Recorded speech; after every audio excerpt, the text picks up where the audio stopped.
Hello students, I am your English teacher of LPM Public School that is situated in Gola Bazar, Gorakhpur.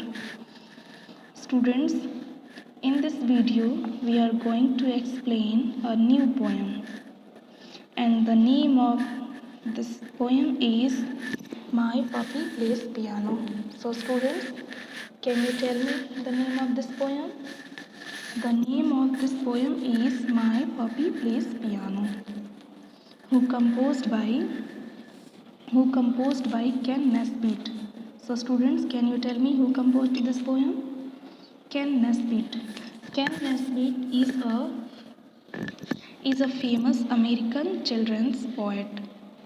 His poems are full of humor and fun that can be enjoyed both by children and adults. Before we start the poem, let's try to understand what is in this entire poem. The poet is so students, the poet is talking about his pet puppy who learns piano and then learns with the other pets, forms of music band and gets famous, become millionaires.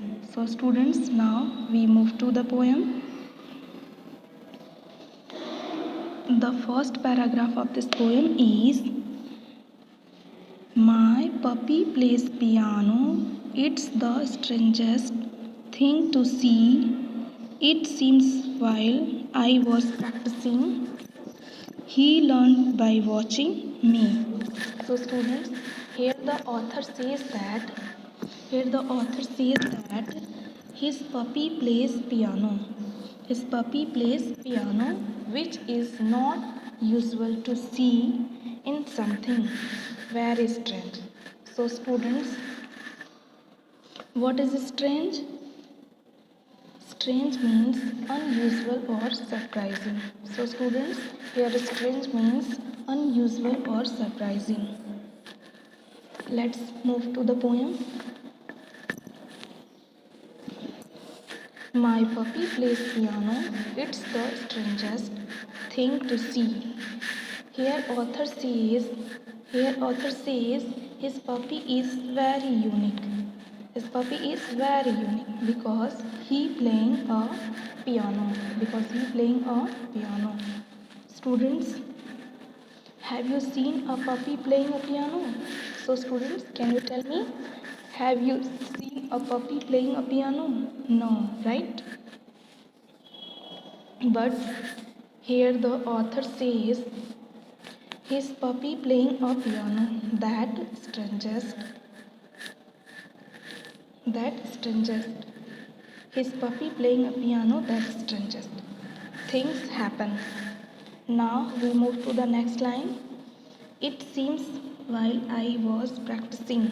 Here practicing means to do regularly. So students, here practicing means to do regularly.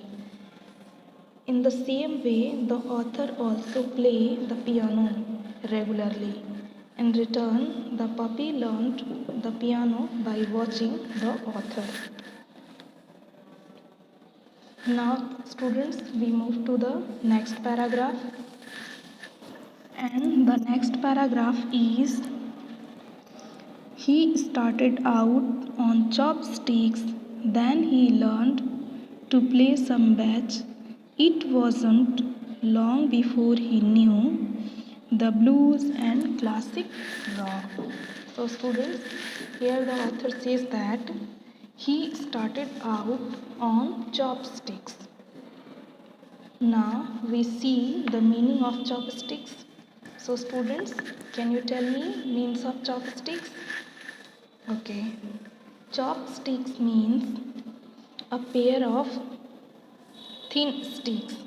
A pair of thin sticks used for eating food. Means to say that puppy used chopsticks. Puppy used chopsticks to play the drums. You might have seen the drummers playing the drums with two sticks. In the same way, the author used the chopsticks. The author used chopsticks in the poem. So students, now we move to the second line of this paragraph. The second line of this paragraph is, then he learned to play some bach. In the same way, students, the author tells that, the puppy learned the music of German composer Bach. Now we move to the third line of this paragraph. The third line of this paragraph is, it wasn't long before he knew the blues and classic rock. So students, here the means of these lines. Here you can see, so students, here you can see the three aspects. The three aspects, Bach, the blues and the rock. So students, here the three music forms which are like rock, pop, hip hop, etc. In the same way, so students, in the same way, the puppy learned the three music forms. The puppy learned the three music forms of Bach, the blues and the rock. So students, the next three paragraph we will continue in the next video. Okay, so students, the next three paragraph will continue in the next video. Okay, thank you.